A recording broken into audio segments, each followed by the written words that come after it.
pembelajaran bermakna ini, kita akan fokuskan kepada 3 modul ini. Asalnya ianya merujuk kepada teori dan rujukan kepada buku ini. Understanding by Design dan juga Essential Question dan Deep Learning. Inilah 3 buku utama yang menjadi rujukan. Dan ketua kepada mereka ini ialah Michael Fullerton, ya, Michael Fullerton. Dan New Pedagogies for Deep Learning ini dia telah establishkan satu macam pertubuhan pendidikan yang mana ianya merangkumi banyak negara dan merangkumi 14,000 buah sekolah yang mengikuti dia punya kaedah yang diutarakan oleh oleh Michael Fullerton melalui deep learning ini.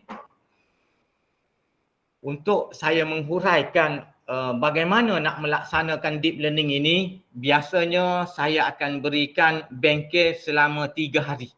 Jadi untuk itu saya tak mampu nak ringkaskan dalam tempoh yang sesingkat ini. Tetapi jika ada apa-apa persoalan, bolehlah tuan-tuan, ibu-ibu dan bapa-bapa bertanya dengan saya dan boleh terus angkat tangan jika nak bertanya. Kenapa kami memilih deep learning ataupun pembelajaran bermakna ini? Tujuannya ialah pembelajaran bermakna ini bagi mencapai kompetensi global iaitu 6C, ya, 6C. Yang mana kami di Malaysia kami telah terjemahkan 6C itu kepada sahsiah, kewarganegaraan, kolaboratif, komunikasi, kreativiti dan pemikiran kritis. Ianya semua ada di dalam buku ini. Pedagogi baru untuk pembelajaran bermakna ini ialah perkongsian global yang berfungsi untuk mengubah peranan guru sebagai pencetus yang merancang pengalaman. Ya, guru sebagai pencetus, bukan lagi guru sebagai pemberi maklumat semata-mata, tetapi sebagai pencetus yang merancang pengalaman yang membina kompetensi kecekapan global, iaitu bagi mencapai 6C tadi, dan digunakan untuk menyelesaikan masalah dalam kehidupan sebenar, iaitu supaya kita dapat menyediakan pelajar yang mana mereka apabila keluar ke medan ataupun mereka keluar menjadi manusia, mereka boleh menggunakan ilmu itu untuk kehidupan sebenarnya. Untuk kehidupan sebenarnya. Ia juga menyokong sekolah, daerah dan sistem untuk menukar amalan dan mengukur pembelajaran dengan cara yang sahih. Maksudnya ialah dengan menggunakan pendekatan pembelajaran bermakna ini, ianya lebih terperinci pengukuran dan pentaksiran terhadap proses pembelajaran yang berlaku. Strateginya sangat komprehensif yang mana ianya menggabungkan beberapa alat yang boleh digunakan secara praktikal oleh pelajar dan juga oleh pensyarah dan juga pendidik ataupun guru untuk membantu dan memandu pembelajaran bermakna itu berjalan dengan lancar. Kalau kita lihat kepada kerangka ini, berbezanya daripada pedagogi lama kepada pedagogi baru yang hendak di apply-kan ataupun hendak diaplikasikan pada hari ini. Kalau pedagogi lama, sebelum 2020 kita lihat kita sudah ada ICT, kita ada pelbagai kapasiti pedagogi dan kita ada pengetahuan kandungan. Tujuannya ialah untuk menguasai kandungan. Jadi penguasaan kandungan.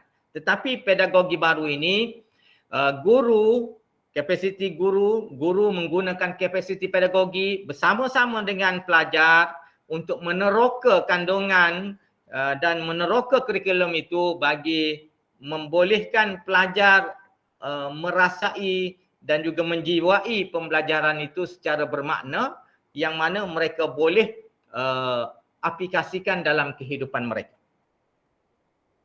Sebagai contohnya beginilah dia punya analogi mudah pembelajaran bermakna ini, iaitu pedagogi lama, pengetahuan kandungan.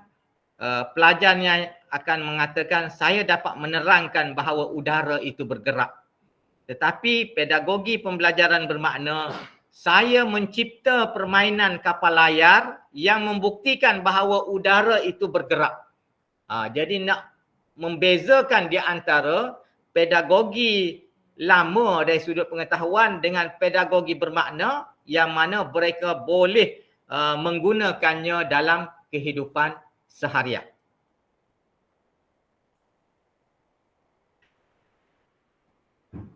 Untuk kita, tadi saya telah nyatakan tentang 6C. Jadi 6C ini bukan rekaan kami di Malaysia, tetapi kami juga berdasarkan kepada a global research project yang dibuat oleh grup Michael Fullan ini. Rakan-rakan boleh pergi sendiri cari dalam New Pedagogies for Deep Learning. Boleh terokai di website itu bagaimana perjalanan ataupun perkembangan deep learning ini dalam sistem pendidikan di dunia ini. Jadi deep learning ini bertujuan untuk 6 perkara, 6C itu, iaitu collaboration, critical thinking, creativity, citizenship, communication and character. Jadi inilah tujuannya kenapa transformasi sekolah ini diperkenalkan di sekolah-sekolah, dan juga KPPB ataupun Capacity Pedagogi Pembelajaran Bermakna diperkenalkan di Institut Pendidikan Guru ini. Tujuannya ialah supaya pelajar-pelajar itu dapat menjalani pembelajaran yang bermakna, tujuannya untuk mencapai 6C ini. Dan 6C ini ataupun deep learning ini yang menjadi terasnya, maka ianya perlu dikembangkan dan disokong oleh 4 perkara utama, iaitu new pedagogies, leveraging digital, learning partnership dan learning environment. Ini yang telah kita di Malaysia telah permudahkan dan terjemahkan ke dalam bahasa Malaysia bagi memudahkan para guru menterjemahkannya dalam bilik darjah di mana rata-ratanya menggunakan bahasa Malaysia. Dan saya rasa kita juga serumpun mungkin di Indonesia bisa menggunakan terjemahan ini untuk kita sama-sama mengembangkan. Kalau ada kebaikannya, kita boleh sama-sama berkolaborasi pada masa akan datang bagi mengembangkan kapasiti pedagogi untuk pembelajaran bermakna ini.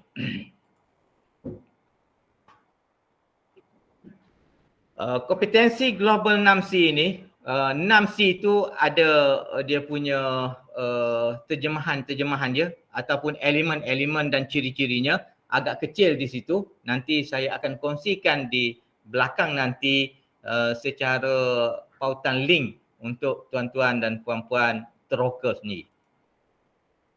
Mengapa kita perlu melaksanakan kapasiti pedagogi pembelajaran bermakna ini? Kerana perubahan dunia. Ya, kerana perubahan dunia, yang mana perubahan dunia pada hari ini begitu cepat dengan dibantu oleh kemajuan teknologi yang ada pada hari ini, khususnya teknologi internet dan juga teknologi satelit dan sebagainya. Dan inilah yang mana kita perlukan kepada satu kaedah baru untuk menyediakan pelajar-pelajar kita bagi menyediakan mereka untuk hidup pada zaman yang akan datang. Ya, pada zaman yang akan datang. Bukan zaman kita. Zaman kita sekarang ini, kita masih lagi menggunakan mouse. Saya sudah 56 tahun. Bisa menggunakan mouse. Bisa juga menggunakan jari secara touchscreen ni, tapi tidak cekap. Jadi pelajar kita, anak-anak kita mungkin tidak menggunakan mouse dah. Dia cuma menggunakan touchscreen. Dan mungkin pada masa akan datang dia tidak touch saja. Dia bayangan saja. Dia pap ya, dia gerak, pap dia gerak, pap dia gerak. sebab benda itu sudah pun ada dalam filem-filem yang terkini, ya. Jadi tujuannya ialah untuk menyediakan generasi akan datang ini sesuai dengan kemajuan teknologi yang ada, yang berkembang secara agresifnya sekarang ini. Dan kenapa kita melaksanakan KPPB? Berdasarkan kepada kajian yang dibuat oleh Organization for Economic Cooperation and Development pada tahun 2030, kerangka pembelajarannya begini, ya, learning frameworknya ialah untuk mencapai 6C tadi juga. Jadi itu sebabnya kenapa kita juga perlu berubah, ya, perlu berubah sistem kita. Kemudian ketidaktentuan ekosistem pendidikan kita pada hari ini, yang mana ada VUCA-nya, ada RUPT-nya, yang mana inilah yang menyebabkan kita perlu menyediakan pelajar-pelajar kita dengan ketidaktentuan yang berlaku pada hari ini, ya. Ketidaktentuan yang berlaku pada hari ini bukan sahaja di Malaysia, malah di Indonesia, dan kita lihat di peringkat dunia pun kita lihat ada banyak perubahan-perubahan yang memerlukan kepada kita boleh hidup dan juga cepat menyesuaikan diri dengan perubahan-perubahan yang berlaku itu. Dan sudah tentulah kesan daripada COVID-19 ini juga salah satu daripada faktor utama yang mana kita perlu berubah dalam sistem pendidikan kita bagi menyediakan pelajar-pelajar kita supaya lebih mantap, supaya kita lebih bersedia dengan situasi itu. Jadi apabila tahun 2019 dan tahun 2020 kita lockdown, maka ramai di kalangan para pelajar kita yang tidak ke sekolah. 2 tahun itu ramai pelajar kita tidak ke sekolah. Mereka duduk di rumah dan melihat menggunakan online ini. Nampak cantik tetapi realitinya tidak seperti bertemu bersemuka begitu. Jadi 2 tahun hilang untuk pendidikan itu sebenarnya sukar dicari ganti walaupun kita menggunakan alternatif online. Walaupun kita nampak cantik, oh kita guna online sana, online sini. Tetapi realitinya ialah tidak seperti bersemuka, ya, tidak seperti bersemuka. Umpama bapa-bapa dan ibu-ibu yang datang ke sini dengan bapa-bapa dan ibu-ibu yang berada di Universitas Pendidikan Indonesia. Dan ini juga salah satu daripada kenapa kita perlukan kepada kapasiti pedagogi pembelajaran bermakna ini. Kemudian saya nak masuk kepada tujuan perkongsian kita pada hari ini yang keempat, ialah bagaimana melaksanakan pedagogi baru pembelajaran bermakna di IPGM ini. Saya tidak akan pergi secara detail kerana untuk buat secara detail ianya memerlukan bengkel khusus. Secara bengkel biasa kita akan buat selama 3 hari. Jadi macam mana kita nak melaksanakannya? Kita kena bermula dengan satunya ialah kita melihat kepada kurikulum. Daripada kurikulum itu kita akan cuba merungkai, iaitu pensyarahnya ataupun guru-gurunya perlu merungkai kurikulum itu. Dengan kata lain, dia perlu menguasai kurikulum itu dan perlu melihat apa big idea untuk satu-satu subjek ataupun satu-satu kursus yang diajar. Apa the big idea? Apa the big idea? Sebagai contoh lah, ya, sebagai contoh, kalau kursus sejarah, big idea-nya ialah tentang apa yang telah berlaku dan apa yang boleh kita ambil pengajaran daripadanya. Itu tentang sejarah. Jadi sejarahnya, big idea-nya ialah tentang peristiwa yang lepas untuk dijadikan pedoman untuk kehidupan pada hari ini. Dan begitu jugalah kalau untuk sains, big idea-nya apa? Iaitu untuk mengembangkan dan mencipta sesuatu yang lebih bermakna untuk kehidupan manusia ini. Dan seterusnya, setelah ada big idea itu, maka pensyarah-pensyarah ini akan mengutarakan soalan-soalan, iaitu yang dinamakan dengan essential question, iaitu soalan-soalan yang bermakna.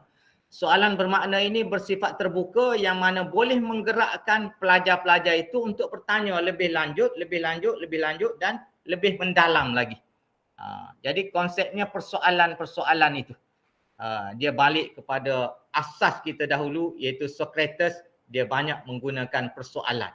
Ya, persoalan kenapa begitu, kenapa begitu, kenapa begitu. Akhirnya dia cuba menjawab pula soalan yang dia utarakan sendiri.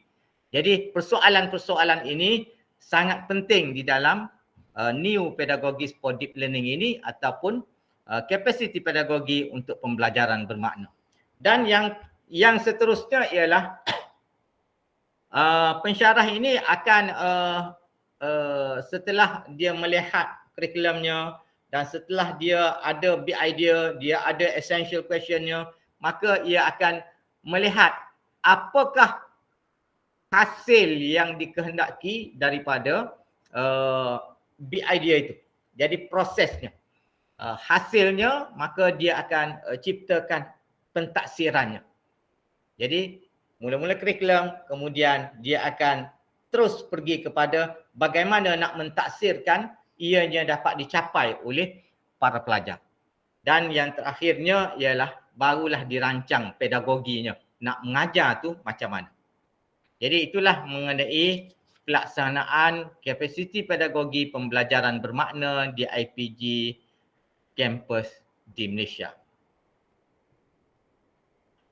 Kitaran prosesnya ialah pembelajaran bermakna di tengah-tengah itu ada amalan pedagogi, ada rakan pembelajaran.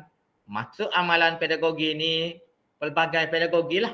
Sama ada project based learning ke, fun learning ke dan sebagainya. Rakan pembelajaran, pelajar itu belajar bersama-sama. Bukan hanya belajar masuk kelas, dengar apa yang guru cakap. Tetapi belajar bersama-sama dengan rakan-rakan, belajar bersama dengan guru, belajar bersama dengan bahan yang diberikan oleh guru. Dan pemanfaatan digital sesuai dengan teknologi yang berkembang pada hari ini, maka guru-guru akan menyokong dengan mendigitalkan bahan-bahan pengajaran dan pembelajarannya itu bagi memberikan satu rangsangan kepada pelajar mengikut situasi terkini, ya, situasi terkini.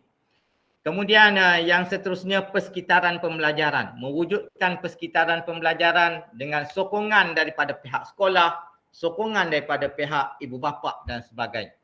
Jadi maksudnya ialah persekitaran pembelajaran itu kalau di sekolah yang mengamalkan kapasiti pedagogi pembelajaran bermakna ini, pelajarnya seronok berada di sekolah. Bila dia pergi sekolah daripada pukul 8 pagi itu, dia nak balik pukul 4 petang. Bukannya dia pergi pukul 8 pagi, pukul 9 dia nak balik dah.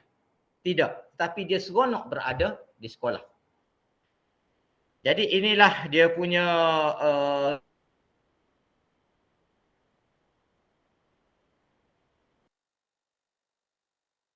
iklim IPG KIK, IPG Campus dan iklim IPGM.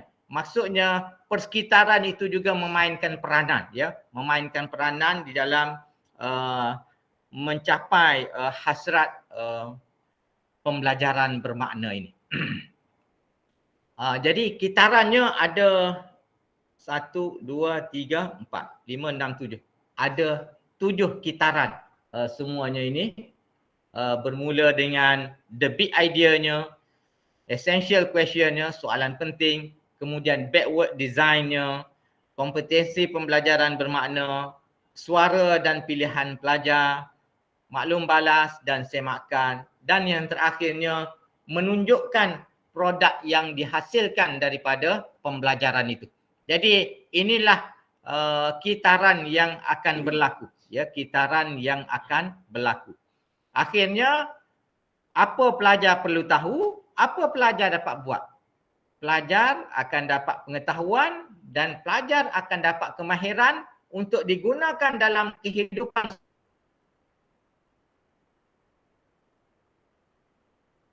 sebenarnya. Dalam kehidupan sebenar.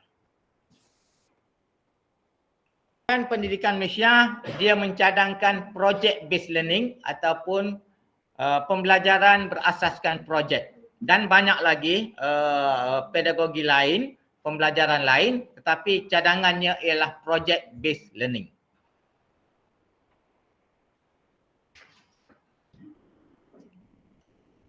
Pedagogi yang dicadangkan ialah project based learning, iaitu satu aktiviti penyiasatan mendalam tentang sesuatu topik dunia sebenar yang berfaedah kepada pelajar. Iaitu aktiviti inquiry ataupun penyiasatan secara mendalam dalam sesuatu topik pembelajaran ataupun sesuatu kursus untuk memberi faedah kepada pelajar itu. Dan project based learning ini ialah satu kaedah pengajaran secara sistematik yang melibatkan pelajar dalam pembelajaran, pengetahuan dan kemahiran melalui proses inquiry yang kompleks bagi menyelesaikan persoalan dunia sebenar yang akhirnya akan menghasilkan satu output pembelajaran. Jadi faedah penting dalam pelaksanaan project based learning ini ialah meningkatkan ataupun membantu mempertingkatkan amalan pengajaran dan pembelajaran murid secara kolaboratif dalam kelas masing-masing.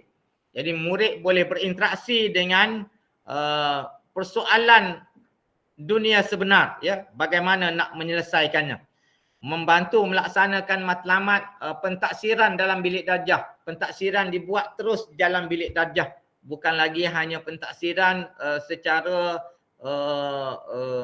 secara mengikuti peperiksaan tetapi tidak dapat diperolehi feedback ataupun maklum balas oleh pelajar.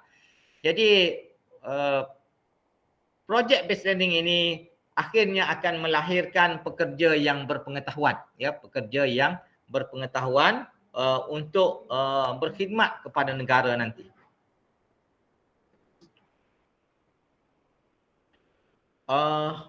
Apabila dilaksanakan di Institut Pendidikan Guru, ia dicadangkan dibuat interdisciplinary, iaitu menggabungkan 2 ataupun 3 subjek ataupun 4 subjek secara bersekali. Buat satu project based learning tetapi menggabungkan 4 subjek. Ya, 4 subjek, 2 subjek ataupun 3 subjek. Itu maksudnya pendekatan secara interdisiplin. Maafkan saya, izinkan saya minum sekejap.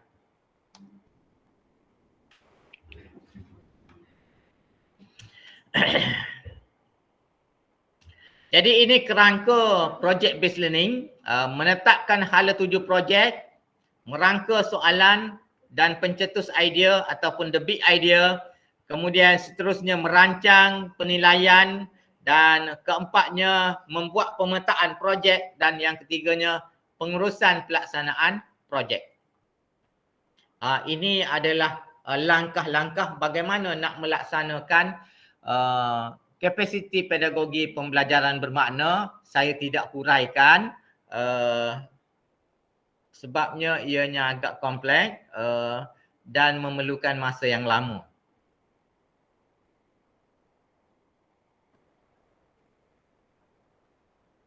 Inilah contoh interdisciplinary, iaitu gabungan daripada 4 kursus. Contohnya P itu untuk pengetahuan, K itu untuk kemahiran. Jadi the big idea iaitu project based learningnya ada the big idea-nya ini, kemudian digabungkan 4 kursus ini, ianya untuk melihat dan mengkaji satu projek tetapi akan dilihat daripada pelbagai sudut, iaitu daripada pelbagai kursus yang berbeza-beza.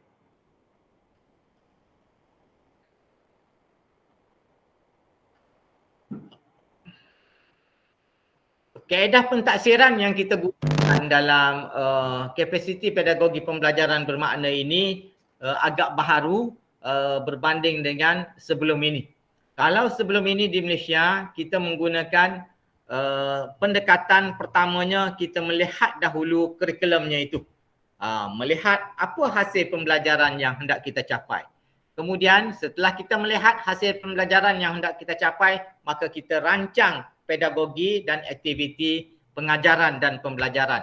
Setelah kita rancang pengajaran dan pembelajaran, barulah kita menentukan apakah bentuk penilaian yang kita nak lakukan terhadap pengajaran dan pembelajaran yang telah dialami oleh pelajar. Itu zaman dahulu, sebelum ini.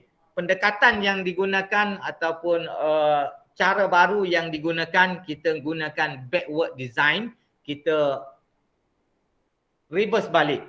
Iaitu pertama kita mencari ataupun mengenal pasti apa hasil pembelajaran yang terdapat di dalam kurikulum itu. Apa yang dikehendaki.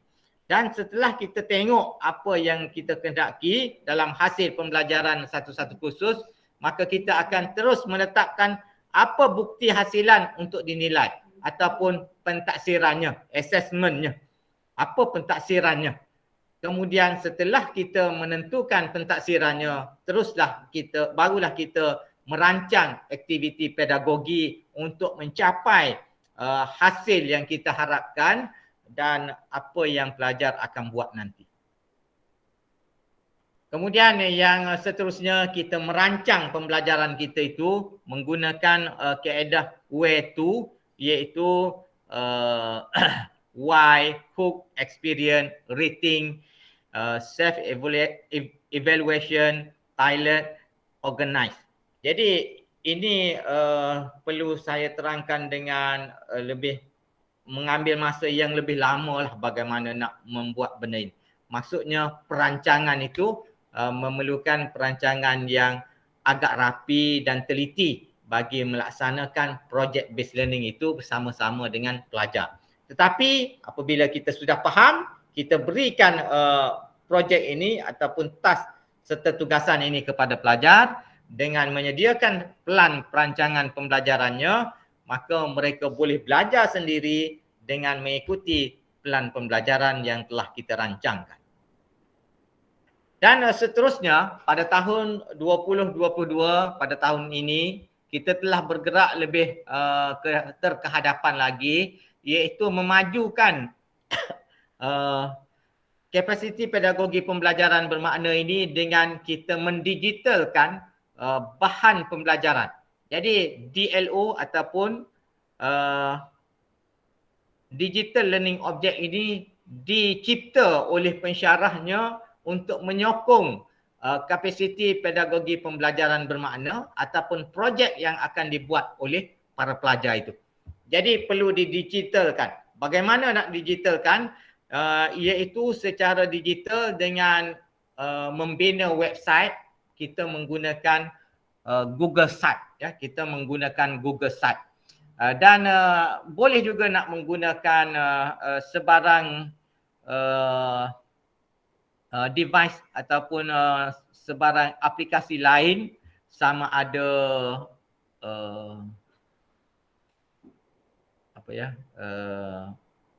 Google Classroom, Padlet dan berbagai kaedah lagi, seperti sekarang ini macam menggunakan Telegram, WhatsApp dan sebagainya. Itu adalah bahan-bahan yang digunakan untuk pembelajaran bagi menyokong pembelajaran bermakna ini dengan lebih menggunakan teknologi yang terkini. Jadi ciri-ciri digital learning ini ialah seperti yang terdapat di sini, iaitu ianya berdasarkan kepada langkah-langkah yang mengandungi reusability, interoperability, durability, manageability dan accessibility. dan mengandungi metadata, melahirkan pelajar dan semuanya ini adalah learning object, ciri-ciri learning object yang akan ditonjolkan dalam pembelajaran bermakna. Kemudian seterusnya perkongsian ini saya nak tunjukkan ialah apakah pencapaiannya. Kalau kami di Institut Pendidikan Guru, ini contoh bagaimana kapasiti pedagogi pembelajaran bermakna dijalankan.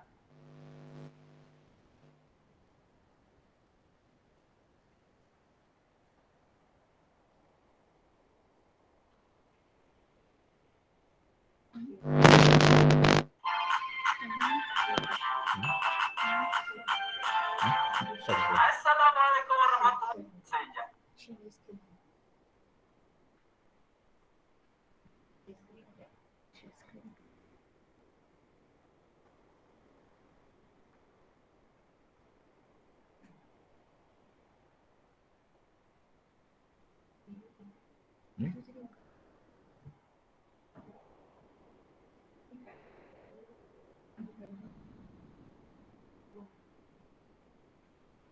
Tak ada.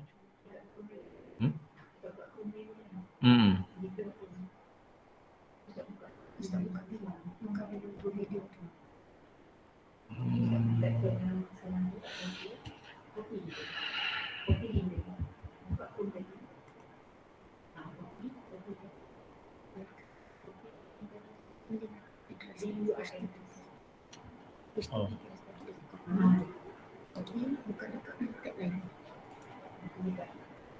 Buka mana? Chrome.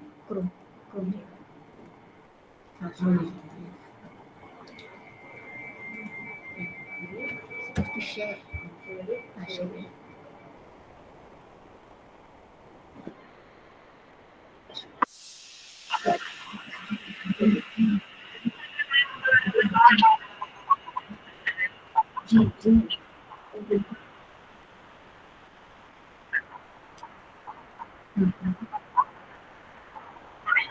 Saya dan juga rakyat.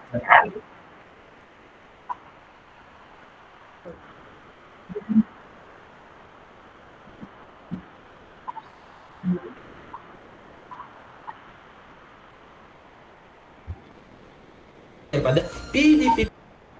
Okey, Assalamualaikum warahmatullahi wabarakatuh dan juga salam sejahtera. Hari ini saya dan juga rakan-rakan akan membentangkan refleksi kapasiti pedagogi pembelajaran bermakna KPPB, hasil gabungan daripada 3 subjek iaitu pedagogi, psikologi pendidikan dan yang terakhir adalah pentaksiran bilik darjah. Sebelum itu, saya memperkenalkan diri saya dan juga rakan-rakan. Nama saya ialah Suhaimi bin Muhammad daripada PDPP Pendidikan Jasmani. Rakan saya yang pertama ialah Nur Syazlin Amira binti Syamsul Anwar daripada PDPP Bahasa Melayu. Rakan saya yang kedua ialah Muhammad Nasrun bin Nazir daripada PDPP Pendidikan Jasmani. Dan rakan saya yang terakhir adalah Muhammad Aiman Lufi bin Abdul Latif juga daripada PDPP Pendidikan Jasmani. jadi ini adalah guru-guru yang ianya datang secara PDP dia kursus dalam cuti. Mereka ini, guru-guru ini sudah berada di sekolah tetapi belum mendapat pendedahan tentang pedagoginya. Mereka akan datang ke IPG ini, Institut Pendidikan Guru ini pada hari Minggu ataupun hari Ahad dan hari Sabtu. Jadi mereka akan belajarlah. Jadi mereka ditugaskan untuk menyediakan bagaimana resipi pembelajaran bermakna dalam menggunakan dipanggil apa? Brosur ataupun poster yang memudahkan apa yang hendak disampaikan. Seterusnya bila pelajar melihat apa yang perlu mereka pelajari secara mudah begini, ianya dapat menggerakkan mood pelajar itu ataupun keseronokan pelajar itu dengan lebih bermakna. Berdasarkan pengalaman yang saya hadapi semasa melaksanakan projek KPPB ini, saya dapat mengenal pasti masalah ataupun isu pelajar ketika belajar mata pelajaran pendidikan jasmani. Seterusnya, saya telah merangka satu projek ataupun satu inovasi berdasarkan kurikulum pendidikan jasmani dan juga kaedah pengajaran. Walau bagaimanapun, kekangan utama yang saya hadapi ketika melaksanakan projek ini ialah dari segi keberkesanan dan juga maklum balas di dalam projek. Oleh kerana pandemik COVID-19, saya tidak dapat menguji sepenuhnya projek saya. Oleh yang demikian, saya mengalami sedikit kesukaran untuk mengetahui keberkesanan projek tersebut. Seterusnya, saya akan kongsikan refleksi kedua tugasan KPPB seperti yang dipaparkan di sini. Melalui tugasan KPPB yang menggabungkan 3 subjek iaitu pedagogi, psikologi dan pentadbiran bilik darjah, saya belajar tentang bagaimana untuk menyesuaikan model KPPB dengan teori pembelajaran, kaedah, strategi dan juga jenis pentadbiran untuk menyelesaikan masalah pembelajaran yang berlaku dalam kalangan murid saya di sekolah. Penggunaan teori psikologi, kaedah dan strategi pedagogi yang bersesuaian amat penting agar isu pembelajaran dapat diatasi dengan pelan pembelajaran bermakna. Justru, penerangan dan bimbingan para pensyarah 3 subjek berkenaan telah membantu saya membina satu kerangka pelan pembelajaran bermakna untuk diaplikasikan bersama murid-murid di sekolah serta untuk dikongsikan bersama guru-guru lain yang mungkin menghadapi isu yang sama. Seterusnya, bagi menghasilkan KPPB, pemanfaatan digital amat penting bagi menghasilkan pembelajaran bermakna. Melalui tugasan KPPB ini, saya belajar untuk memaksimumkan penggunaan aplikasi TMK untuk menyiapkan tugasan dan juga untuk menyelesaikan masalah murid. Seiring dengan kemajuan teknologi kini, lebih-lebih lagi ketika pandemik COVID-19 melanda negara kita, PDP dijalankan secara dalam talian. Dan melalui tugasan KPPB ini, saya dapat membiasakan diri dengan aplikasi TMK yang berkaitan dengan pendidikan seperti penggunaan Canva, WordWall, Classic dan sebagainya. Pengaplikasian TMK juga telah memupuk pemikiran kreatif dalam diri saya sebagai seorang pelajar dan guru agar sentiasa dapat menghasilkan tugasan yang menarik dan memberikan pengalaman belajar yang interaktif kepada anak murid di sekolah. Seperti yang anda boleh lihat di sebelah ialah poster bagaimana saya menjalankan dan mengaplikasikan KPPB ini. Hai semua, dalam video ini saya akan kongsi apa yang saya peroleh daripada KPPB, Kapasiti Pedagogi Pembelajaran Bermakna atau dikenali sebagai NPDL, New Pedagogy Deep Learning, yang telah dijenamakan semula agar pendekatannya sesuai dengan situasi pembelajaran masa ini. KPPB ini dapat membantu para pendidik seperti saya dalam memberi persediaan kepada murid kita dalam mengharungi masalah-masalah yang sering mereka hadapi di dalam bilik darjah, seperti mereka kurang minat untuk belajar ataupun mereka bosan dengan subjek yang mereka pelajari. Secara tidak langsung juga KPPB ini juga dapat membantu murid sewaktu di luar bilik darjah untuk mengatasi masalah-masalah di dalam kehidupan mereka sendiri, tak kira di mana mereka berada. Di dalam KPPB ini, para pendidik seperti saya dapat mempelajari pengetahuan tentang penggunaan model, pendekatan, strategi dan teknik yang baik untuk mendidik murid secara sistematik. Dalam masa yang sama, pembelajaran kita akan menjadi lebih menarik dan mudah difahami untuk murid kita sekiranya para guru menggunakan kombinasi tersebut secara komprehensif untuk menarik minat murid kita supaya mereka sentiasa fokus di dalam kelas dan seterusnya melahirkan pelajar yang mempunyai minda kelas pertama. Jangan lupa, kita sebagai guru merupakan peranan utama dalam memastikan murid kita sentiasa aktif dan lebih memberi tumpuan sepenuhnya sepanjang PDP yang kita mengajar. Akhir sekali, harapan utama adalah semoga konsep KPPB ini dapat diteruskan dan dibekalkan kepada setiap warga pendidik pada masa akan datang. Hal ini bagi membolehkan sesi PDPC murid akan jadi lebih berkesan. Konsep pembelajaran sebegini juga adalah seiring dengan perkembangan murid pada masa kini. Saya juga berharap dengan adanya resipi KPPB ini dapat memberi manfaat kepada guru serta murid. Itu saja daripada Jadi itulah yang dihasilkan oleh guru-guru tadi, menyediakan satu resipi pembelajaran bermakna untuk mereka laksanakan di sekolah. Jadi mereka buat untuk diri mereka dan mereka aplikasikan di sekolah. Jadi pelajar-pelajar tadi adalah dibimbing oleh Ibu Rafidah kita untuk menghasilkan projek menyediakan resipi pembelajaran bermakna tadi. Itu salah satu je. Seterusnya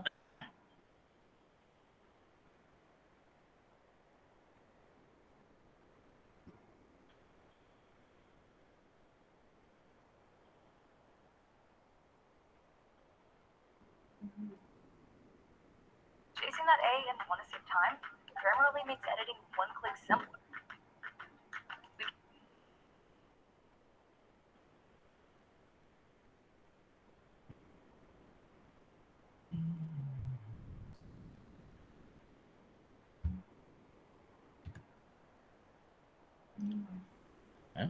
Sekejap.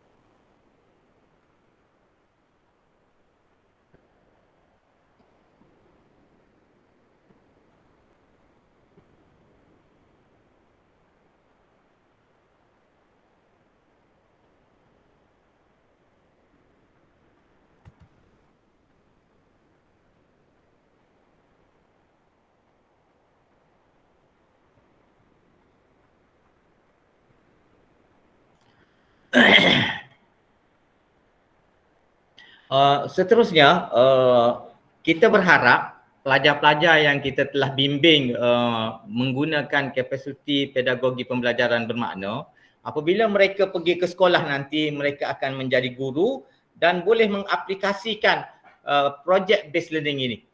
Ini saya kongsikan bersama dengan rakan-rakan kita apa yang telah mereka buat bila mereka pergi ke sekolah.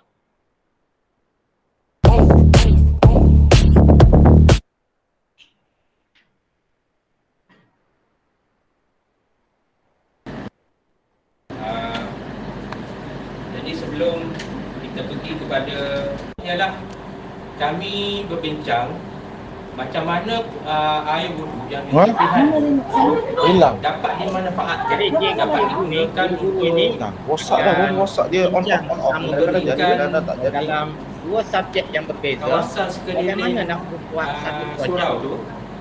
Faedah. Maknanya air yang lebihan tu tidak terbuang begitu saja. Jadi dia selalu ini akan mengalir tidak ada. Ingatkan sangkut sini. Kalau nampak itu memang kena Ada para. pada besi. Jadi ini projek dia iaitu projek inovasi kitab air wuduk ya. Projek inovasi kitab air wuduk. Ini proses dia buatlah. Dia buat di sekolah guru-guru dengan beberapa guru yang lain menggunakan bahan-bahan sebagai projek dia. Dan yang terakhirnya bahan ini yang kita tengok.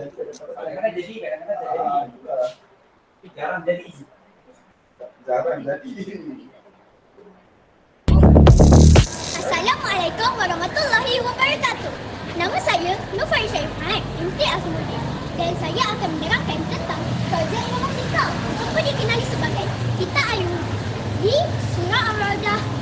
Kita tempat di Kuala Lumpur. Mari ikut saya. Dia gabungan di antara subjek pendidikan Islam dengan bentuk teknologi.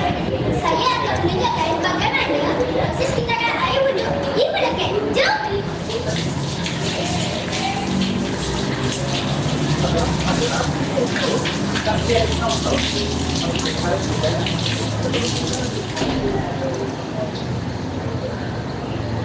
Di sini, kawan-kawan saya sedang mengambil air wuduk.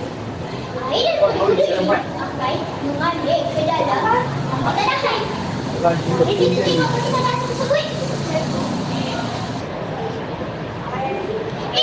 Lupa pula. Mesej ini merupakan alat penentang masa ataupun dipanggil sebagai timer. Fungsi alat ini adalah untuk menentangkan masa air disalurkan. Ia ditetapkan pada dua waktu, iaitu 8 hingga 8.15 pagi dan 5.15 petang. Okey, sekarang jom kita pergi tengok tadi tak tahan tadi. Turun. Sekejap. Ha, ini dah tadi tak tahan air tadi.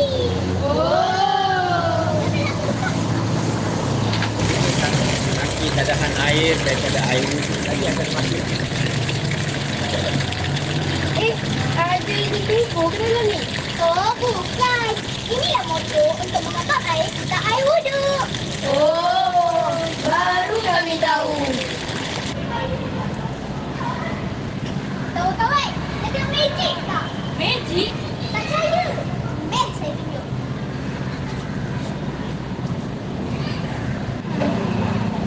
Afiq, sekarang pukul berapa? Dekat pukul 8 nanti. Tunggu pukul 8. Kenapa? Tunggu je lah. Kurang. 5 ni. 5, 4, 3, 2, 1. Oh, hebat lah sekolah ni. Jadilah magic kau. Macam.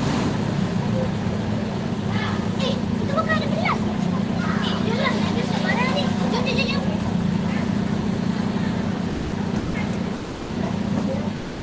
Jadi konsep pembelajaran sebeginilah yang hendak dibawa ke dalam bilik darjah, yang mana pelajar itu akan merasai bersama-sama dalam kehidupan mereka. Apa kepentingannya, bukan lagi belajar tetapi hanya ada dalam buku, dia tidak dapat merasainya, tetapi boleh menjiwainya dan memahaminya.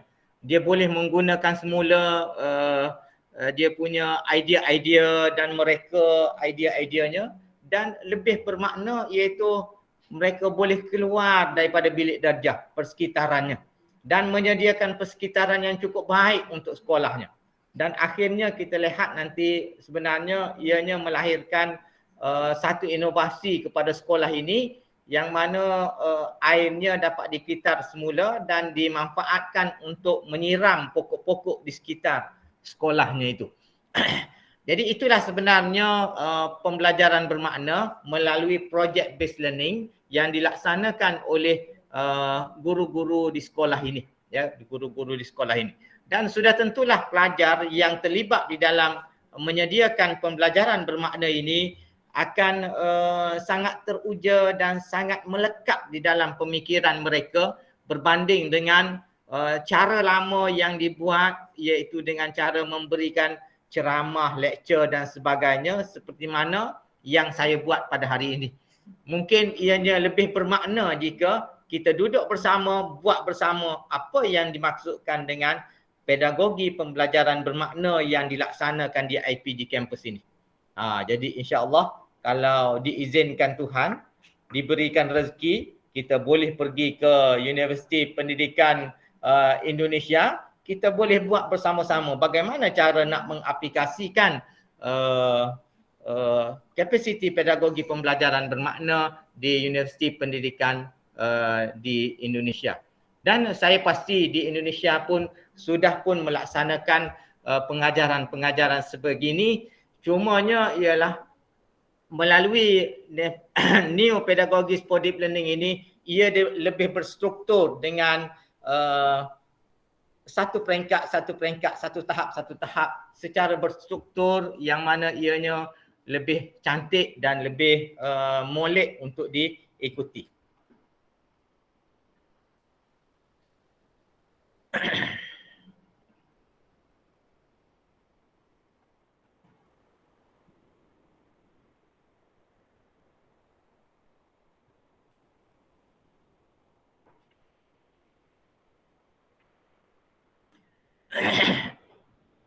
Seterusnya ingin saya sharekan ataupun berkongsi kapasiti pedagogi pembelajaran bermakna yang telah dibuat oleh para pensyarah ini, kita telah digitalkan ataupun dibuat dalam bentuk website menggunakan Google Site.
Jadi inilah yang dimaksudkan dengan digital learning object, yang mana KPPB itu telah pun dijadikan dalam bentuk digital, iaitu menggunakan Google Site.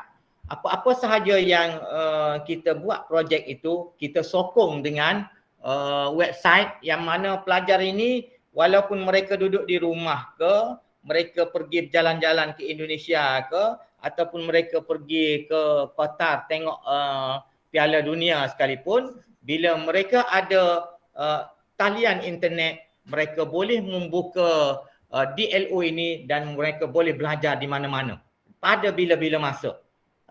Ini adalah sokongan kepada pelajar-pelajar itu, bukan lagi dalam bilik darjah semata-mata berharap kepada guru, tetapi mereka boleh pergi ke mana-mana sahaja, janji ada line internet dan dia boleh ada device yang untuk membukanya, maka ianya boleh menggunakannya dengan baik.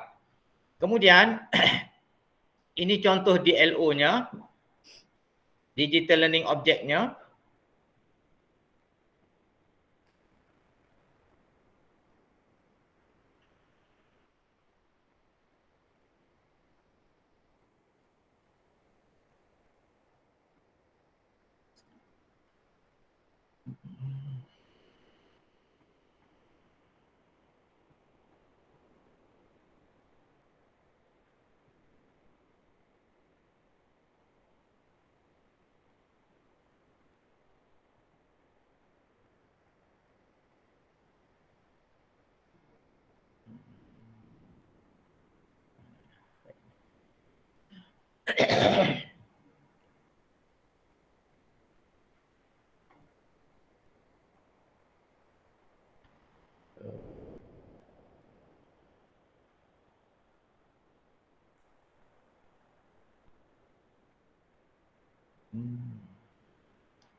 Dekat mana Daza tempat yang kita punya tu, link ke portal kita tu, dia terus boleh guna di sini kan. Ini DLO KPPB kan, dia ada yang keluar khusus IPJ muka apa semua. Sini pun boleh, saya tak ingat lah.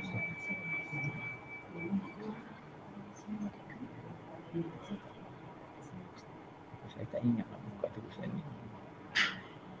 Okey, agak padahnya. Okey. Sini.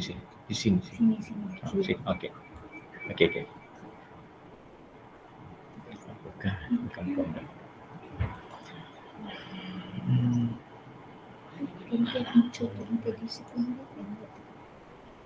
Okey. Jadi ini hasilnya. Oh, sorry.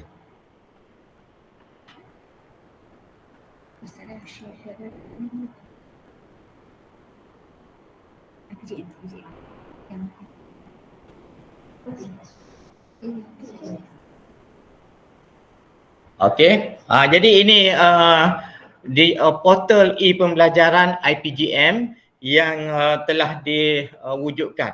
Dan kita ada 27 buah kampus, di mana 27 buah kampus ini akan menghasilkan dia punya bahan-bahan sendiri dan akan dimuat naikkan ke portal ini. Jadi bayangkan kalau digeneratekan ataupun digabung jalinkan ataupun dikolaborasikan di antara 27 buah IPG tadi, maka ianya akan menjadi satu repository e-pembelajaran kepada ramai pelajar-pelajar walaupun ianya berada di tempat-tempat yang berbeza-beza.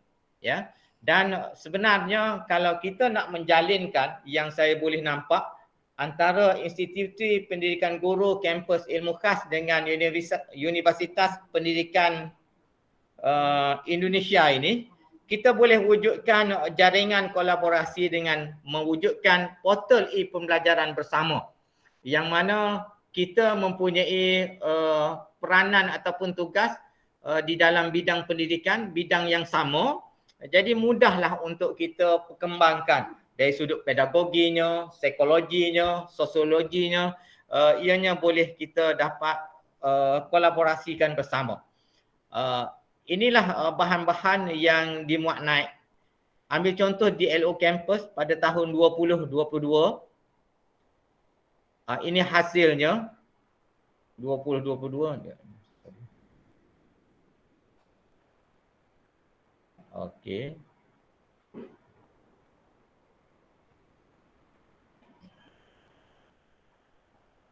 Kenapa jadi macam ni? Saya ambil contohlah. Ini statistik asas. Ini bahan tentang statistik asas ataupun subjek statistik asas. Apa pencetus idea ataupun big idea-nya?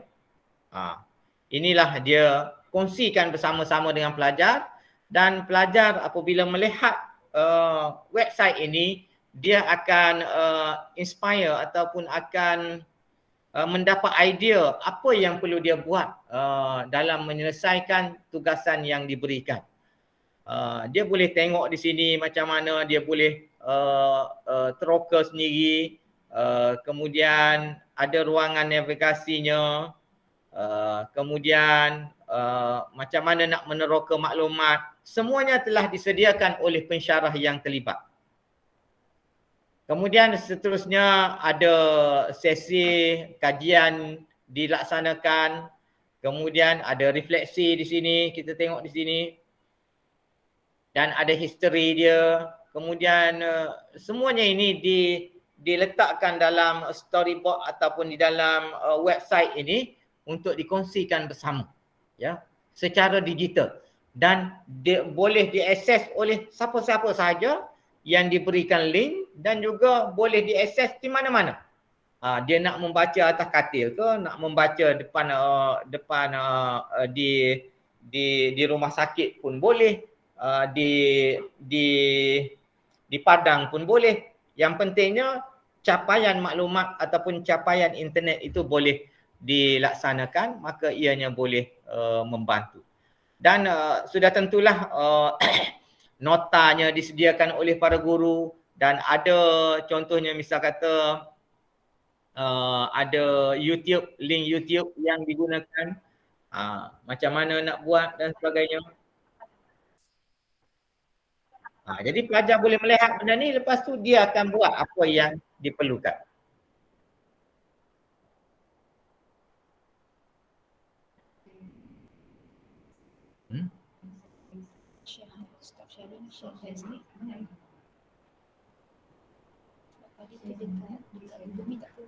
Oh.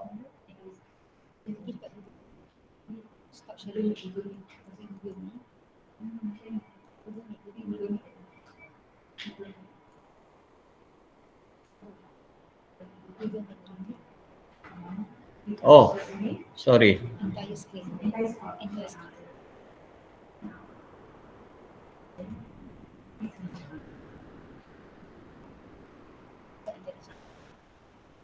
Tu baru nampak.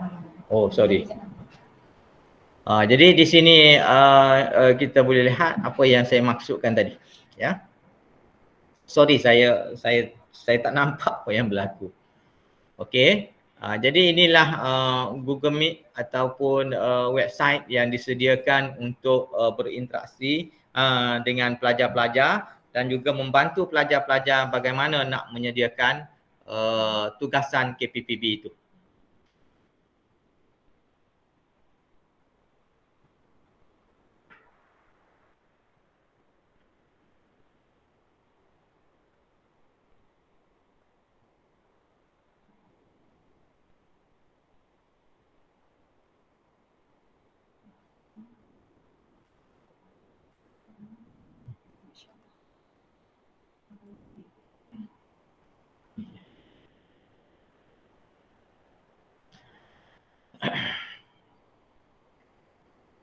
Kemudian dari segi pentaksiran pula, ya, pentaksiran pula untuk kita mencapai kompetensi 6C itu, pentaksirannya merujuk kepada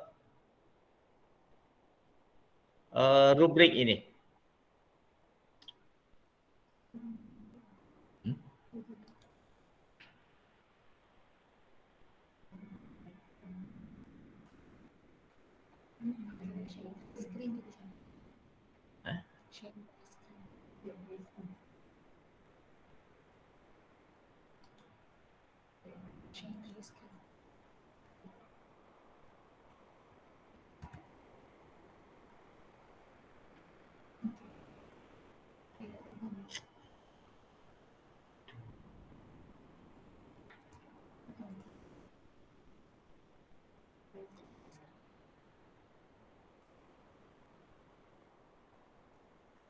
Ini rubrik kompetensi 6C dari segi karakter ataupun sahsiah.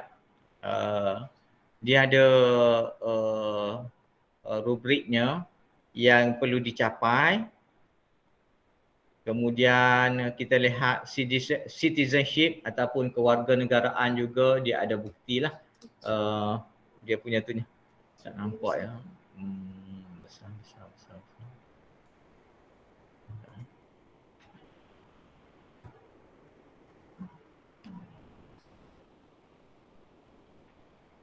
Okey, contohnya inilah rubrik yang digunakan untuk menilai pencapaian 6C yang dilaksanakan melalui project based learning ini.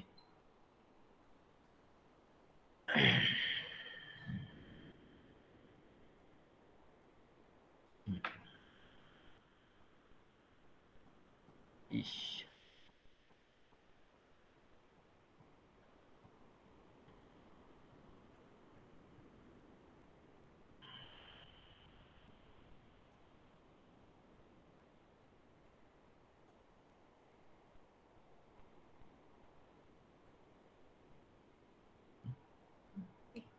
Okey.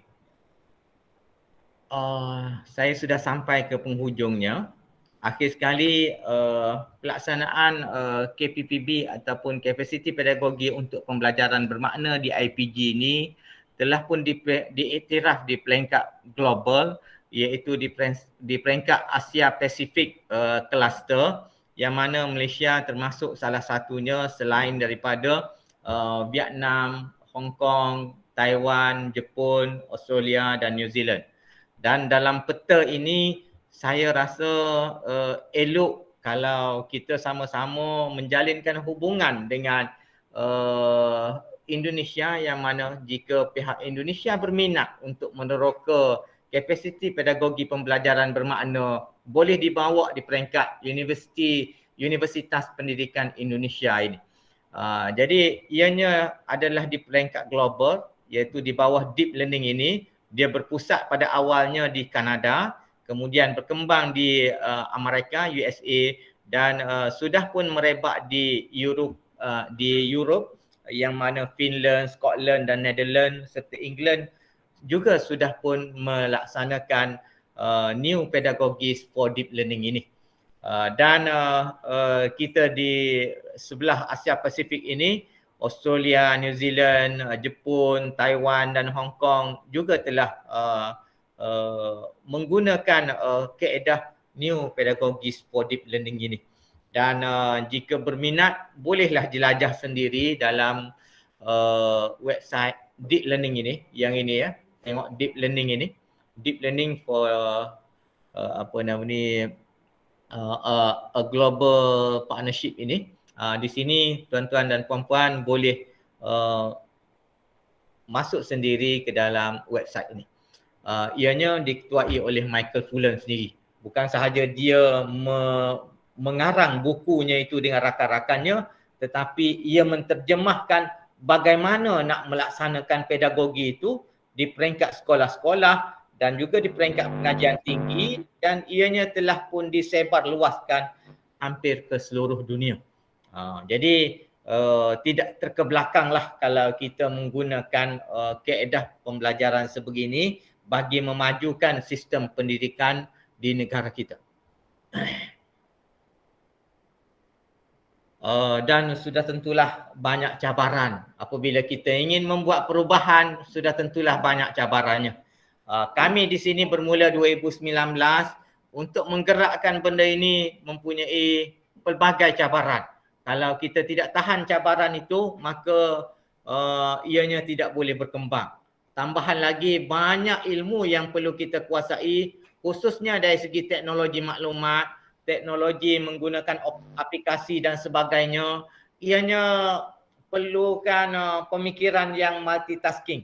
Macam saya tadilah, nak pergi ke sana, pergi ke sini, bukannya senang untuk kita nak share bersama-sama, ya, nak set up. Ini pun kami pelbagai latar belakang. Ada yang latar belakang teknologi, latar belakang pendidikan dan sebagainya untuk menyediakan perkongsian sebegini. Jadi di situ bagusnya kita lihat ianya mengeratkan hubungan di antara kita pensyarah dari segi kolaborasi, kerjasama dan sebagainya. Dan sudah tentulah ianya memberikan kreativiti dalam kita nak menyelesaikan masalah. Sebagai contohnya tadi, macam mana kita nak menyelesaikan masalah. Dan kita kena terbuka dengan menerima teguran, menerima sharing daripada rakan-rakan. Jangan apabila rakan tegur, janganlah. Tak, tapi kita lebih terbuka. Itulah yang kita lihat bagusnya dari sudut pembelajaran bermakna yang cuba diterapkan. Dan hasrat perkongsian ini sudah tentulah cabarannya kalau kita lihat dari segi sosialnya. Ya, dari segi sosialnya kita lihat guru-guru perlu melaksanakan kaedah mengajar yang baru, perlu buat pelaksanaan yang perancangan yang banyak dan sebagainya. Kami di sini pun memang nak menggerakkan ini memang satu tugas besar yang kami terima daripada kerajaan untuk melaksanakannya, dan sudah tentulah di kalangan rakan-rakan kita ada yang menerima dengan baik, ada yang menerima dengan tentangan-tentangan yang macam-macam alasan, seribu alasan yang diberikan. Tetapi kita ambil yang baiknya macam mana. Kita tunjuk dahulu macam mana pencapaian-pencapaiannya. Kalau kita lihat bagaimana projek kitar air wuduk tadi, kau tadi kan. Kalau kita boleh laksanakan di situ di peringkat sekolah, alangkah baiknya. Tapi nak melaksanakan, nak menghasilkan guru yang sebegitu bukanlah sesuatu yang senang.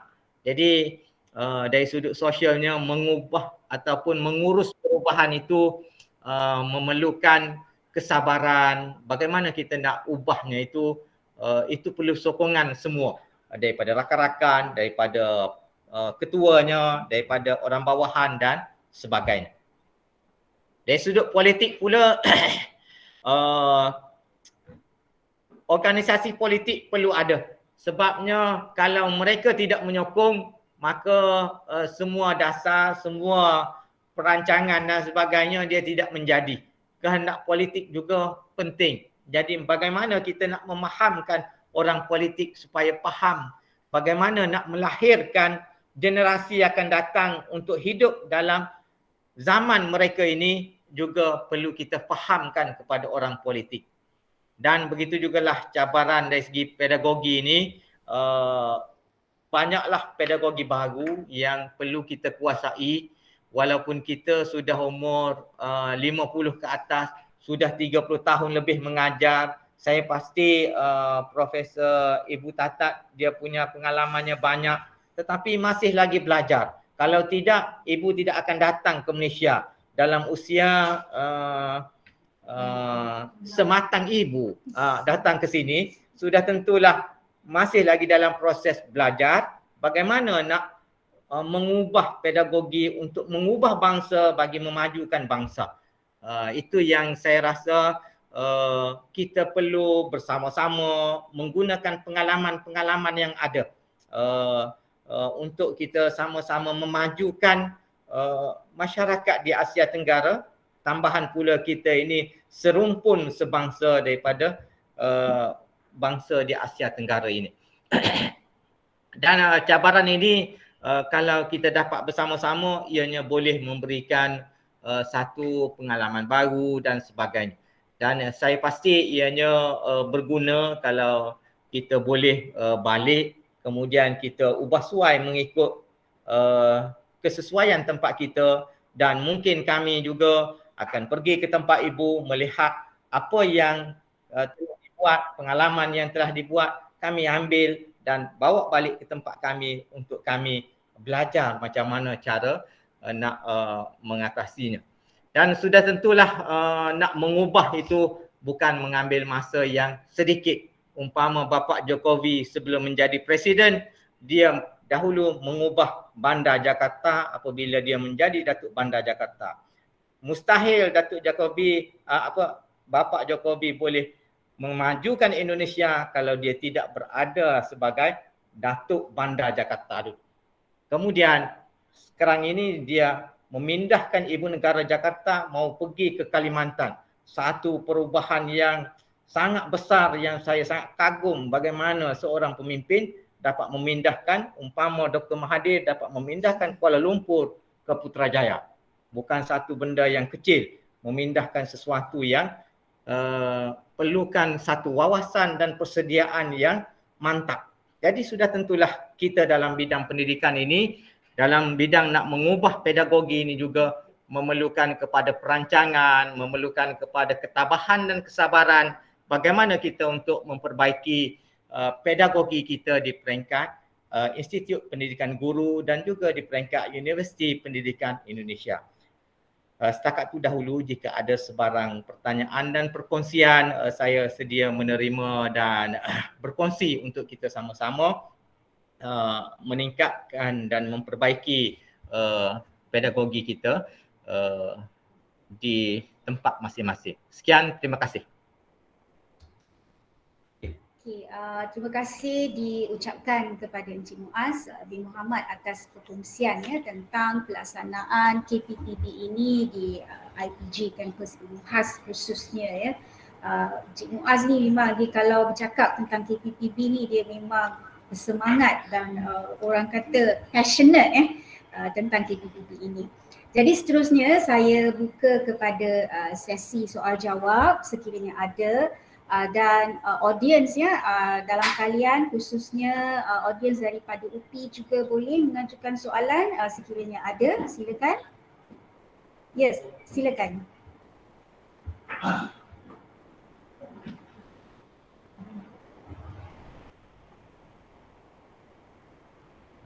Assalamualaikum warahmatullahi wabarakatuh. Kenalkan, nama saya Solehun, mahasiswa Pendidikan Besar Universitas Pendidikan Indonesia. Yang pertama saya mengucapkan banyak terima kasih atas pengetahuan yang baru dan ini merupakan terobosan yang luar biasa. Ini merupakan salah satu hikmah adanya COVID-19. Ya, kalau semuanya tidak ada COVID-19 mungkin tidak ada pedagogi terbaru. Karena semua berkaitan dengan IT. Yang ingin saya tanyakan di sini adalah kita tahu Indonesia itu berpulau-pulau. Nah, tentunya masih banyak pulau-pulau yang belum punya jaringan, listrik dan sebagainya. Nah, bagaimana supaya bisa pedagogi di zaman sekarang ini bisa bersama? Okey. Terima kasih. Okey. Saya kembalikan. Okey, terima kasih Bapak Salihul. Saya juga terlibat dalam satu sokongan, dia panggil sokongan secara sukarela kepada sekolah untuk nak membantu sekolah dengan rakan-rakan daripada bekas-bekas pensyarah dan juga bekas-bekas guru yang sudah bersara. Jadi kita pergi ke sekolah, macam mana nak sokong sekolah. Jadi sekolah yang kami pilih ini ialah sekolah yang jauh-jauh ke dalam.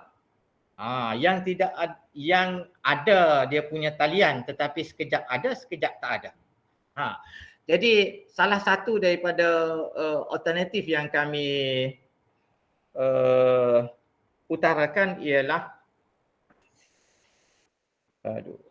saya ni sebenarnya Bapak bukan orang teknologi, mudah lupa bila usianya sudah 56. Inbox apa ni?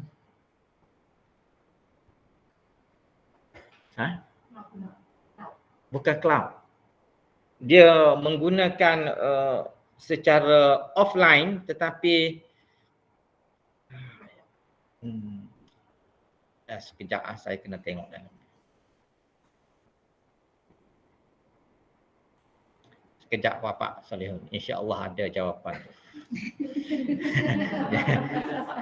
Jawapan yang mana kita boleh gunakan bersama dan benda ini oleh kerana zaman sudah berubah,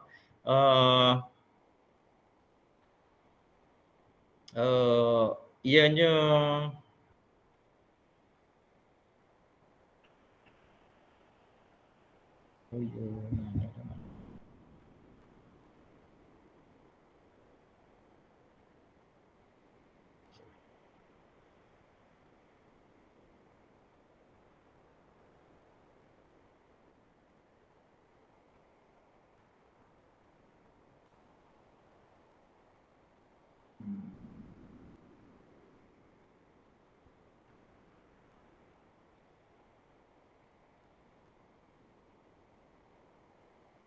konsepnya daripada pembelajaran bermakna juga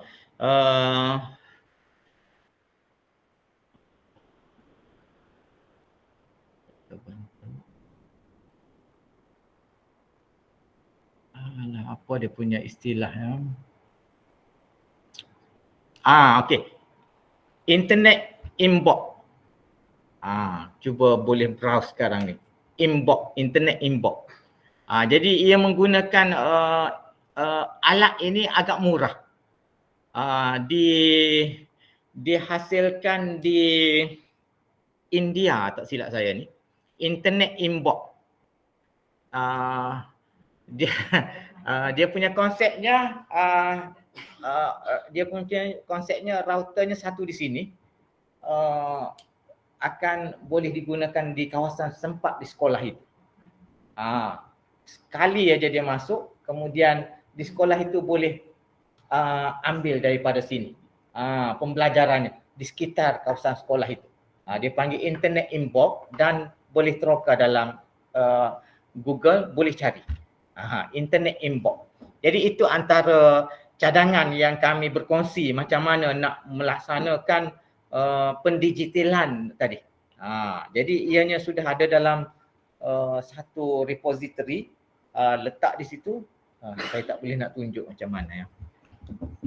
Lebih kurangnya tadi macam tadilah, macam DLO tadi, website tadi, tapi secara offline, bukan secara online. Secara offline dia boleh masuk di situ, semua bahan sudah ada di situ. Jadi boleh ambil, boleh belajar di situ. Jadi tidak ada lagi masalah, tak ada buku, tak ada apa, terus masuk ke situ, tapi dalam lingkungan sekolah tu je lah. Dia tidak boleh pergi ke sekolah lain, dalam sekolah itu je. Tapi untuk temporary di situ sudah okey lah. Sebab kita nak mengatasi masalah pulau-pulau yang banyak. Kami di sini pun dalam kami berkhidmat tadi, kami gunakan pendekatan di Sabah. Di mana di Sabah kan kawasannya di Pulau Kalimantan. Di bahagian atas sebelah Tawau berdekatan dengan Sulawesi semua itu kan di situ banyak pulau-pulaunya. Jadi pelajar-pelajar kami pun berada di pulau-pulau pun banyak. Masalah tentang internet tadilah. Jadi internet inbox inilah yang kami gunakan. Dah jumpa tak? Ada jumpa tak?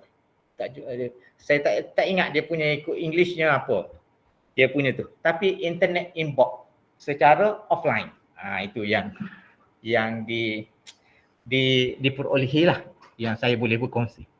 Okey. Terima kasih. Ini contohnya ini. Ni SK Babagon. Ini semua ini kawasan ini memang tidak ada internet ni. Ni di Sabah ini. Ini di sini Indonesia ni bawah ni, Kalimantan ni. Ni di Kalimantan ni, ini Sabah, ini Sarawak. Di bawah ini adalah Indonesia, Kalimantan. Dan di sini adalah ibu negara Indonesia yang baru ini. Jadi inilah sekolah-sekolah yang kami buat rintis bagaimana nak melaksanakan sokongan kepada sekolah-sekolah. Dan sekolah ini sekolah orang asli ini. Maksud sekolah orang asli ini, kalau orang di Indonesia, orang apa ya? Aborigin lah. Origin. Aborigin. Kalau di Malaysia ni kita panggil orang asli. Kalau di Indonesia saya tak pasti. Tapi kurang lebih dengan orang di Timur-Timur tu yang dia hidupnya di hutan lagi. Begitu. Jadi kehidupannya begitu daif lah. Bukan daif, memang begitulah kehidupan mereka. Macam mana kita nak bawa internet ini memang sukar lah ya, sukar. Itulah yang saya boleh kongsikan. Jadi ini projek rintis ini kita terlibat jugalah untuk membantu sekolah-sekolah. Okey, setakat tu yang mampu saya berkongsi dengan Bapak Solihun. Ada apa-apa pandangan lagi mungkin boleh saya gunakan bersama. Okey, silakan Bapak Wahyu. Pertama saya mengucapkan terima kasih sudah mendengar hal yang menarik yang saya pikir kita kurang kiranya lagi. Tapi kita di inisiatif mencoba berpikir bahwa kita harus mulai mandiri, mulai independen. Bukan dalam hal teknologi. Sekarang selama ini mengimpor, tapi juga dalam bidang pendidikan kita pun banyak mengimpor pemikiran dari negara maju. Nah, kami berpikir bahwa itu baik semua, baik-baik, PBL, PJBL, segala macam baik. Tapi di lapangan mungkin mengalami kesulitan untuk mencoba mengimplementasikan ide-ide yang disampaikan oleh para pensara. Tentu kenyataan. Pokoknya HOTS penting. Porsi, siksi penting. Caranya silakan. Atau kalaupun diberi caranya adalah impor juga. PBL, PJBL. Yang mana langkahnya itu susah dihafal, susah dipahami juga. Betul. Dan kalaupun itu dilaksanakan, itu banyak sekali tantangan. Perlu betul. Banyak konten kurikulum yang tidak akan selesai kalau itu dilaksanakan di sana. Itu yang menghadapi bukan pensara, tapi guru di lapangan. Nah, makanya kami di UPI ini khususnya mencoba berpikir bagaimana kita membantu guru-guru di lapangan, bagaimana membantu siswa memiliki hal-hal yang menurut orang di dunia penting, tapi dengan cara-cara yang mudah dipahami dan mudah dihafal. Nah, ke depan kami juga ingin berpikir independen juga, bukan hanya tentang cara bagaimana membelajarkan siksi atau multiliterasi dan lain-lain, tapi kita juga harus mulai independen dalam memikirkan apa yang bagi bangsa kita penting, tapi belum terpikirkan oleh orang lain, karena kondisinya berbeda. Contohnya saja kami berpikir bahwa kalau orang lain literasi digital, literasi bahasa, literasi komunikasi, itu penting, kita setuju juga gitu. Tapi tampaknya bagi negara kita yang mayoritas Islam, kita juga perlu berpikir yang namanya literasi religius. Bagaimana kita lewat pendidikan menyiapkan anak-anak, walaupun berpikiran maju, tapi dia tetap melaksanakan kewajiban agama. Tidak cukup melaksanakan atau menerapkan nilai-nilai yang sifatnya universal, tapi juga masih melaksanakan sholat, puasa dan sebagainya. Nah, itu harus kita pikirkan. Gitu. Bagaimana kita membelajarkan? Apa itu? Bagaimana membelajarkan? Itu harus yang kita pikirkan. Kita tidak bisa berharap itu datang dari Amerika atau dari Jerman, tidak mungkin gitu ya. Kemudian yang lain, kita juga sekarang digembar-gemborkan dengan ESD ya, Education for Sustainable Development. Mungkin itu semua kita memerlukannya. Kita ingin lingkungan kita itu tetap terjaga. Dan kalau lingkungan kita terjaga, memang negara maju pun akan tetap tumbuh. Tapi bagi kita, apakah selain itu ada yang penting? Saya berpikir bahwa kita di negara berkembang sangat rentan sekali untuk terpecah belah. Harus kita pikirkan juga bagaimana kita menggunakan pendidikan ini untuk menjamin lestarinya negara kita. Apa itu istilahnya? Saya istilahnya itu sebagai education for sustainable country. Jadi jangan sampai buzzer segala macam itu memecah kemiskinan, adu domba. Tapi apa itu definisinya, aspeknya apa, kontennya apa, bagaimana pembelajarannya, bagaimana kurikulumnya, bagaimana mengevaluasinya, itu harus kita sendiri yang mengembangkannya. Tapi kita kadang-kadang kalau punya ide baru itu langsung ditanya mana jurnalnya, mana bukunya. Padahal itu harusnya kita yang mengembangkan. Dan itu perlu waktu. Nah, kami belum sampai ke tujuan baru di luar yang orang di dunia kembangkan atau bahkan kita juga masih belum di luar menelitinya juga kita masih mengikuti cara orang lain betul kan? Boleh saja kita dikatakan sebagai profesor atau pengajar dalam sebenarnya dia hanya mendagangkan saja, mengajarkan saja gitu. Nah, saya berpikir jangan-jangan bagi bangsa kita juga perlu berpikir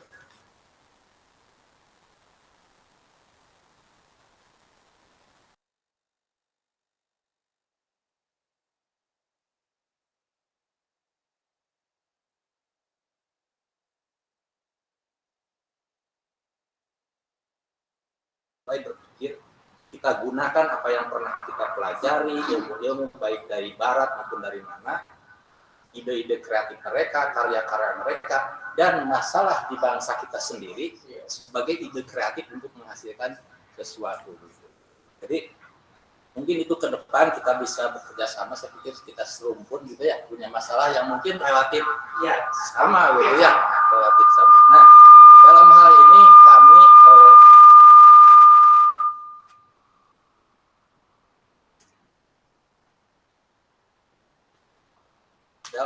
kami mencoba independen dalam hal bagaimana membekali siswa sesuatu yang menurut orang lain penting dan bagi kita juga penting, tapi dengan cara-cara Indonesia gitu. Nah, kami mencoba memformulasikan semacam langkah pembelajaran yang mudah dihafal, mudah diingat, dan juga mudah dilaksanakan. Gitu.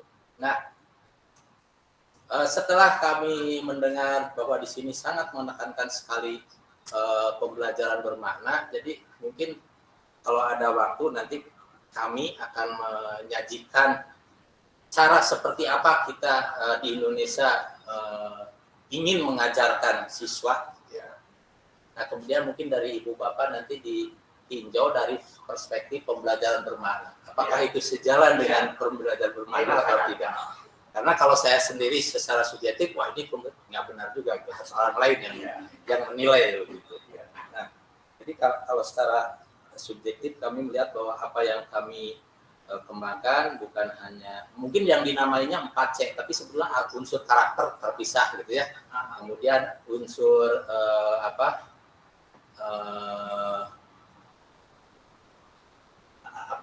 demokrasi terpisah begitu ya. Tetapi kami ada kelebihan, kami ingin menambahkan juga multiliterasi, terutama literasi membaca.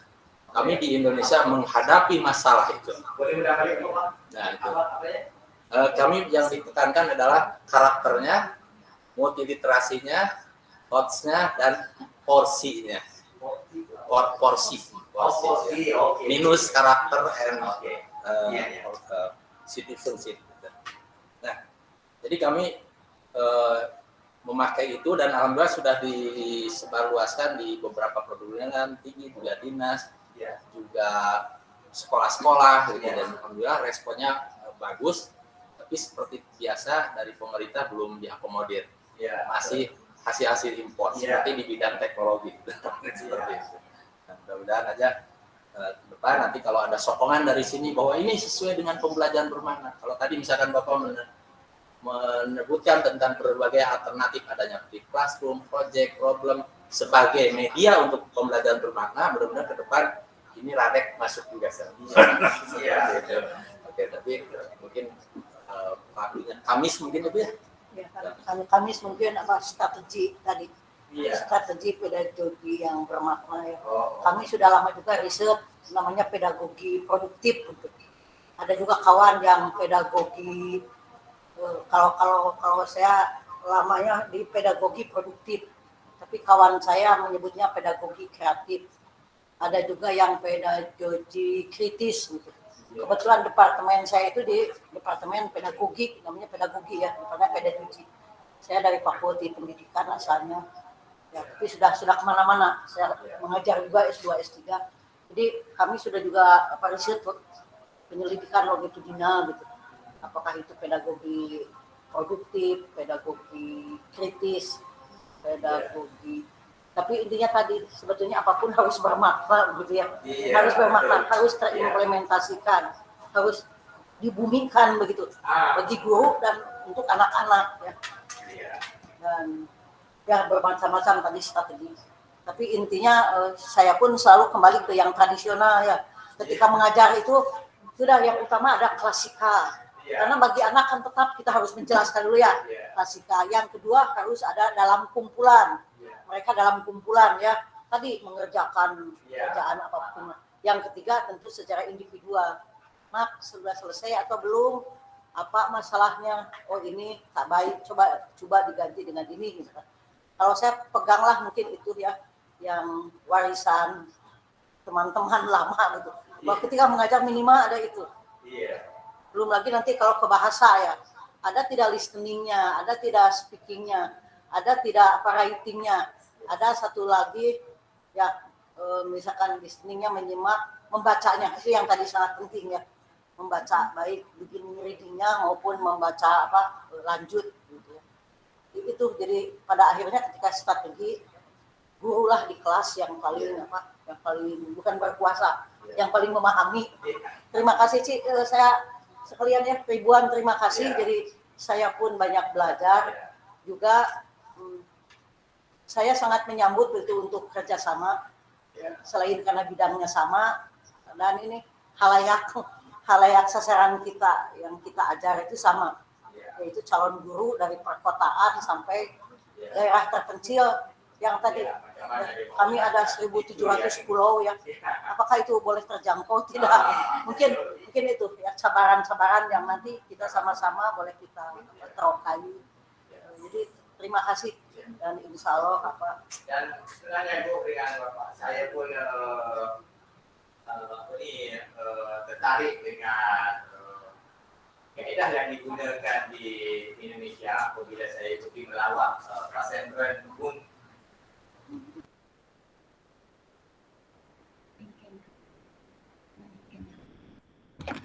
Sorry.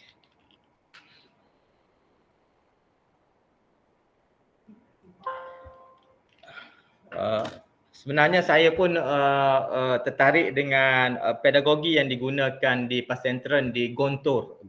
Saya pernah pergi ke pondok di Gontor dan tinggal di sana 2 malam. Dan saya melihat bagaimana kaedah pengajaran dan pembelajarannya. Kenapa mahasiswa Indonesia ini begitu berani apabila bercakap berbanding dengan mahasiswa di Malaysia.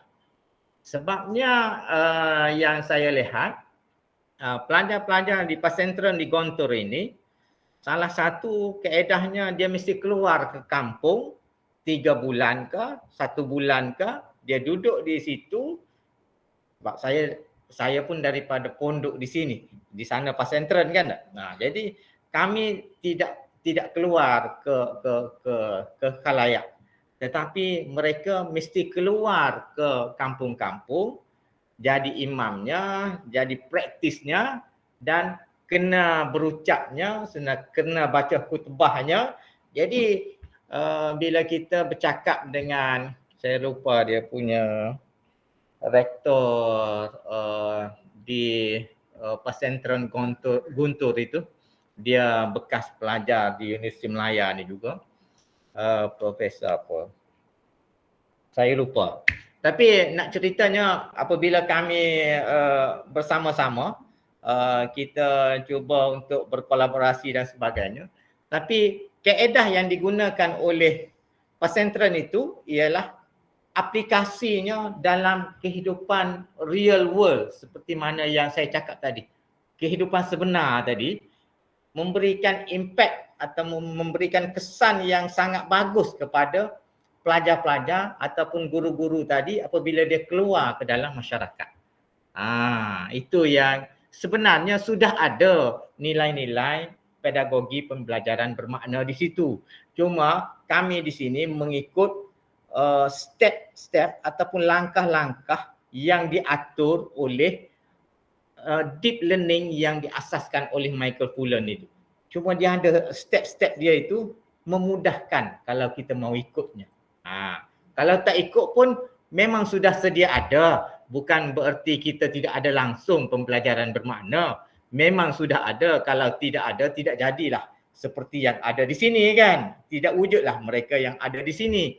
Itulah pembelajaran bermakna yang diberikan oleh bapa-bapa kita dan guru-guru kita sebelum daripada ini.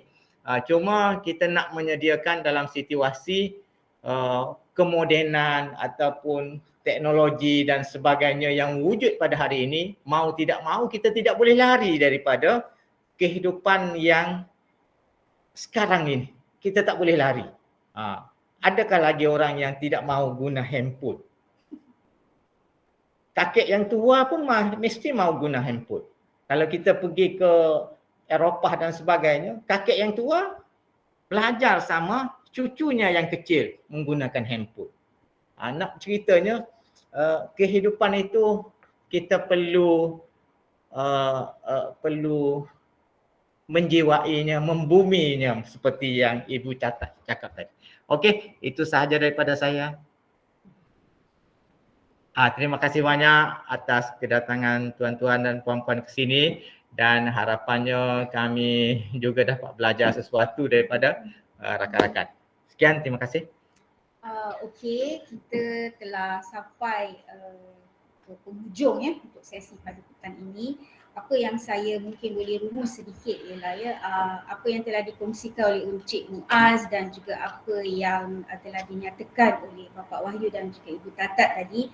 Mungkin sebenarnya apa yang kita cuba untuk capai adalah pembelajaran bermakna dalam pembelajaran kita punya sama ada murid ataupun siswa guru.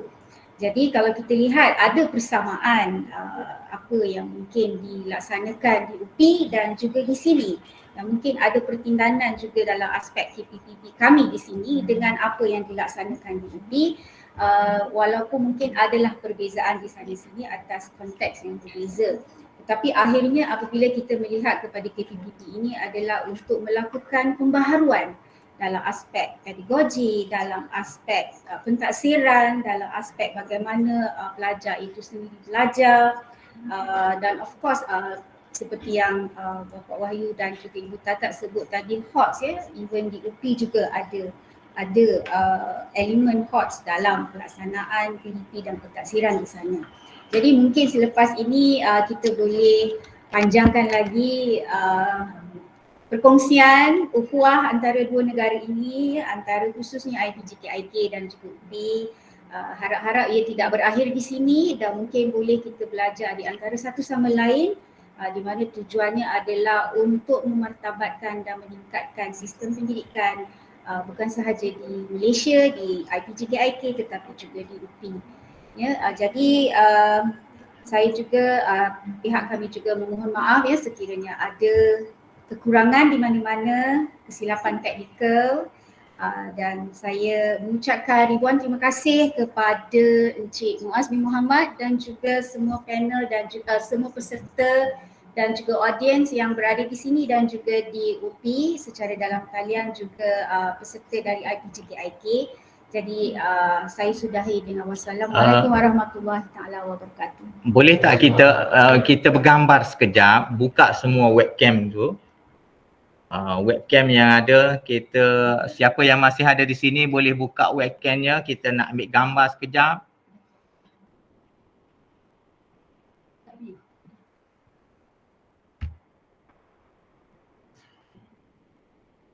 Okey, satu.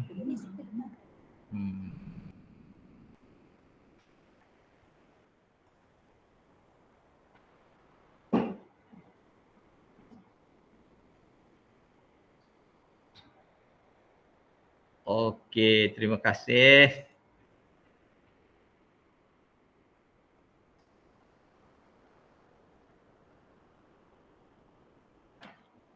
Okey, terima kasih. Minta maaf atas segala kesilapan. InsyaAllah kita berjumpa lagi. Kalau ada apa-apa bolehlah rujuk kepada rakan-rakan yang ada di sini. Dan kalau nakkan kita punya hubungan boleh kontak di sini terus. Macam mana cara nak kita jalinkan hubungan lagi untuk kita sama-sama mengembangkan proses kolaborasi kita.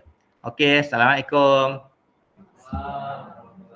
Terima kasih kepada mahasiswa kami yang jauh. Ya. Mahasiswa di IPG. Terima kasih. Terima kasih kepada teman-teman di Bandung, di UPI dan teman-teman di Malaysia, PL maupun di Penang. Ya. Semoga. Amin.